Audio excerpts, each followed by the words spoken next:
الحمدللہ وحدہ لا شریک لہ والصلاة والسلام علی من لا نبی بعد۔ پارہ نمبر 15 سورۃ الاسراء۔ اسراء کا معنی ہوتا ہے رات کو لے جانا، چونکہ یہ سفر حضور اکرم صلی اللہ علیہ وسلم کا رات کو ہوا تھا۔ اللہ تعالیٰ نے سورت کے اندر اس لفظ کا ذکر فرمایا، سبحان الذی اسریٰ بعبدہ، اسریٰ یسری اسراءً، اس لیے سورت کا نام سورۃ الاسراء ہے۔ معراج کا واقعہ بیان فرمایا۔ معراج کا واقعہ، معراج میں بنیادی طور پر دو سفر ہیں۔ ایک سفر ہے آپ کا مکہ مکرمہ سے لے کر بیت المقدس تک کا، اور ایک سفر ہے بیت المقدس سے لے کر عرش معلیٰ تک کا۔ یہاں اس صورت میں جو سفر کا ذکر فرمایا وہ مکہ مکرمہ سے لے کر بیت المقدس تک کا سفر ہے، تو یہاں اس کا ذکر فرمایا ہے۔ دوسرا سفر اور مقامات پر اللہ تعالیٰ نے بیان فرمایا۔ اس صورت میں اور اس پارے کے پہلے رکوع میں بنی اسرائیل ذکر کیا ہے، فتنہ فساد کرتے، انبیاء کو ناحق قتل کرتے۔ اس کا نتیجہ نکلا اللہ نے دوسروں کو ان پر غالب کر دیا، ان کو مغلوب کر دیا۔ پہلے قتل ہوتے تھے، پھر قتل ہوئے بھی، اور قیامت کے قریب تو عیسیٰ علیہ السلام جب تشریف لائیں گے، جو ان کو نہیں مانے گا وہ تمام کے تمام کا قتل عام ہو جائے گا۔ تو بنی اسرائیل کی اس گندی عادت فتنے اور فساد کا ذکر فرمایا۔ آگے اللہ تعالیٰ نے اجتماعی زندگی کے اور بہت سارے آداب اور اخلاق بیان فرمائے ہیں۔ بنیادی طور پہ اللہ تعالیٰ نے اپنی توحید کے ساتھ والدین کا ذکر فرمایا بڑی خصوصیت کے ساتھ، اور والدین کے بارے میں 5 باتیں ارشاد فرمائی ہیں۔ وَقَضَىٰ رَبُّكَ أَلَّا تَعْبُدُوا إِلَّا إِيَّاهُ، توحید بیان فرمائی۔ وَبِالْوَالِدَيْنِ إِحْسَانًا، والدین کے ساتھ اچھا سلوک کرو۔ إِمَّا يَبْلُغَنَّ عِندَكَ الْكِبَرَ أَحَدُهُمَا أَوْ كِلَاهُمَا فَلَا تَقُل لَّهُمَا أُفٍّ، والدین کو اف بھی نہ کھو، کوئی نقصان ہو جائے، والدین بوڑھے ان کے ہاتھوں اف بھی نہ کھو۔ وَلَا تَقُل لَّهُمَا أُفٍّ وَلَا تَنْهَرْهُمَا، والدین کو ڈانٹنا نہیں ہے۔ وَقُل لَّهُمَا قَوْلًا كَرِيمًا، والدین کے لیے نرم والی بات کریں۔ وَاخْفِضْ لَهُمَا جَنَاحَ الذُّلِّ مِنَ الرَّحْمَةِ، اپنے کندھے بچھا دو، یعنی ان کی اطاعت کرو۔ اور اہم بات، پھر ان کے لیے اللہ سے دعا بھی کرو کہ یا اللہ ہم بچے تھے، انہیں ہمارا خیال فرمایا، بوڑھا تو بچے کی طرح ہوتا ہے، یا اللہ آپ ان کا خیال فرمائے۔ تو دعا بھی کرو ان کے لیے، والدین کے لیے دعا کا بھی حکم دیا کہ دعا بھی کرو۔ پھر بہت ساری باتیں سمجھائی ہیں، رشتہ داروں کا خیال کرو، مسکینوں کا خیال کرو، مسافروں کا خیال کرو، مسافروں کے حقوق ادا کرو، مال کے اندر فضول خرچی نہ کرو۔ اور پھر فضول خرچی کا معنی یہ بھی نہیں کہ بخل بھی کرو، فضول خرچ بھی نہ ہو، بخیل بھی نہ ہو، درمیانہ راستہ اختیار کرو۔ اپنی اولاد کو نہ قتل کرو، نہ حق کسی کو نہ مارو، بطور خاص یتیم کا مال نہ کھاؤ، ناجائز تصرف نہ کرو، وعدہ خلافی نہ کرو، ناپ تول میں کمی نہ کرو، یہ احکام بیان فرمائے۔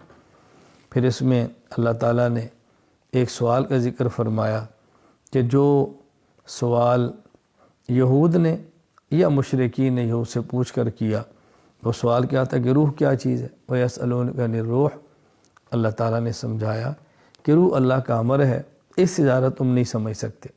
قُلِ الرُّوحُ مِنْ أَمْرِ رَبِّي، اللہ کا امر ہے، اس سے زیادہ تم نہیں سمجھ سکتے۔ یہ مختصر سی بات ان کو سمجھا دی۔ اس سورہ اسراء کے آخر میں اللہ تعالیٰ نے اپنی شان کو بیان فرمایا ہے۔ وَلَمْ يَتَّخِذْ وَلَدًا، اللہ کی اولاد نہیں ہے۔ وَلَمْ يَكُن لَّهُ شَرِيكٌ فِي الْمُلْكِ، کوئی خدا کا شریک نہیں ہے۔ وَلَمْ يَكُن لَّهُ وَلِيٌّ مِّنَ الذُّلِّ، اور اللہ تعالیٰ کو کسی ولی اور مددگار کی ضرورت نہیں ہے۔ اللہ تو بڑے ہیں، ان کی تم کبریائی اور بڑائی بیان کرو۔ سورۃ الکاف، کاف کہتے ہیں غار کو، چونکہ اس سورت میں کاف اور غار کا ذکر ہے، اس لیے سورت کا نام ہی سورۃ الکاف ہے۔ یہود مدینہ نے یا مشرکین مکہ نے یہود مدینہ سے پوچھ کر رسول اکرم صلی اللہ علیہ وسلم سے 3 سوال کیے تھے۔ نمبر 1 روح کیا ہے، نمبر 2 صحابہ کاف کون تھے، نمبر 3 ذوالقرنین کا قصہ وہ کیا ہے۔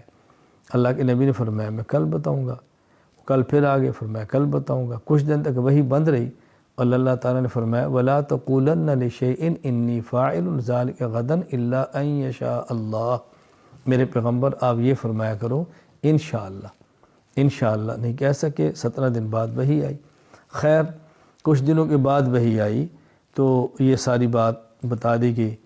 روح کے بارے میں نے ابھی عرض کر دیا، اور اب اس میں صورت میں اصحاب کہف کا ذکر ہے اور ذوالقرنین کے قصے کا ذکر ہے۔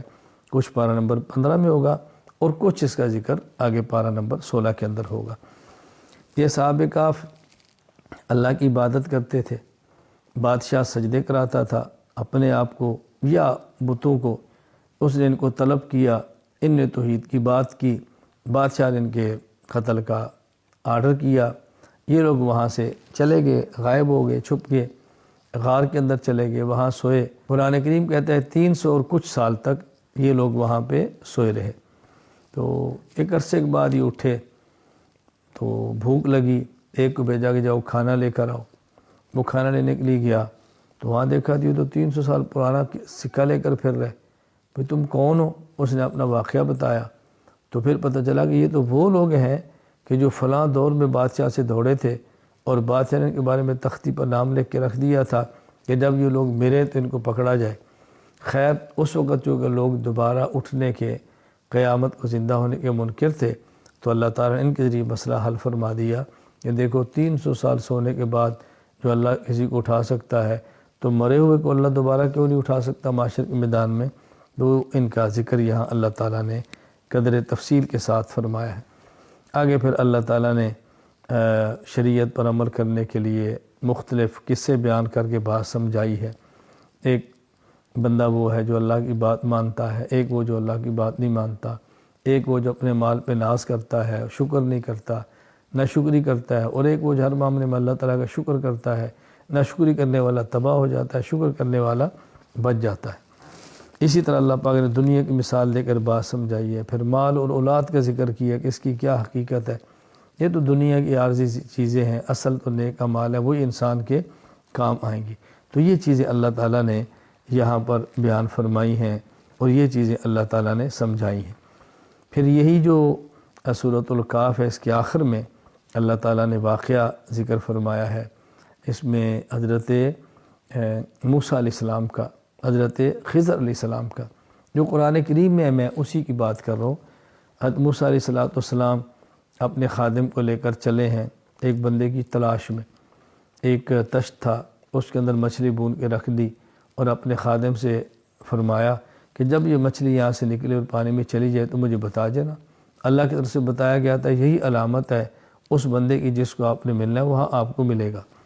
پھر موسیٰ علیہ السلام خادم ساتھ تھا، اس جگہ سے گزر گیا، آگے کہ تو آپ کو بھوک لگی، فرمایا بھی وہ مچھلی، اس نے کہا جی میں تو آپ کو بتانا یاد نہیں تھا، میں تو بھول گیا، وہ مچھلی تو فلاں جگہ پر تشت نکلی تھی اور سمندر میں چلے گی۔ فرمایا واپس چلو وہ جگہ دیکھو۔ وہاں پہنچے اس جگہ پہ تو وہاں ملاقات ہوئی، کس سے؟ نہیں، حضرت خضر سے علیہ السلام، ان سے ملاقات ہوئی۔ حضرت موسیٰ علیہ السلام نے فرمایا کہ میں آپ کے ساتھ چلنا چاہتا ہوں، میں آپ کے ساتھ رہنا چاہتا ہوں۔ تو انہوں نے کہا دیکھو موسیٰ، میرے پاس جو چیزیں ہیں ممکن ہے تم اس کو ضبط نہ کر سکو۔ فرمایا نہیں، میں ضبط کروں گا، صبر کروں گا، جب آپ بتائیں گے تو ٹھیک ہے۔ تو خیر وہ دونوں چل پڑے۔ تو قرآن کریم میں ہے جب یہ دونوں سفر پہ نکلے تو سب سے پہلے حضرت خضر نے ایک کشتی کو لیا جس کے اندر بیٹھے تھے۔ جب کشتی والے نے ان کو بٹھایا اور دوسرے کنارے پر اتارا، آپ نے وہیں اس کشتی کا تختہ توڑ دیا۔ تو موسیٰ علیہ السلام نے پوچھا کہ آپ نے تختہ کیوں توڑا؟ آپ نے فرمایا میں تمہیں کہتا تھا کہ میرے ساتھ چپ چلو گے تم چپ نہیں رہ سکو گے، تو آپ تو بول پڑے۔ حضرت موسیٰ علیہ السلام فرمان لگے تم ایک موقع مجھے اور دو، میں بھول گیا ہوں، ایک موقع آگے گئے تو آپ نے ایک بچے کھیل رہے تھے کہ بچے کو لیا تو قتل کر دیا۔ تو موسیٰ علیہ السلام فوراً بول پڑے آپ نے اس کو کیوں قتل کیا؟ تو حضرت نے فرمایا کہ میں تمہیں کہتا تھا کہ تم نہیں چپ رہ سکو، بہتر ہے ہمارے ساتھ نہ چلو۔ تو حضرت موسیٰ علیہ السلام نے فرمایا میں آئندہ اگر پوچھوں تو آپ مجھے ساتھ نہ رکھنا۔ وآخر دعوانا ان الحمد للہ رب العالمین۔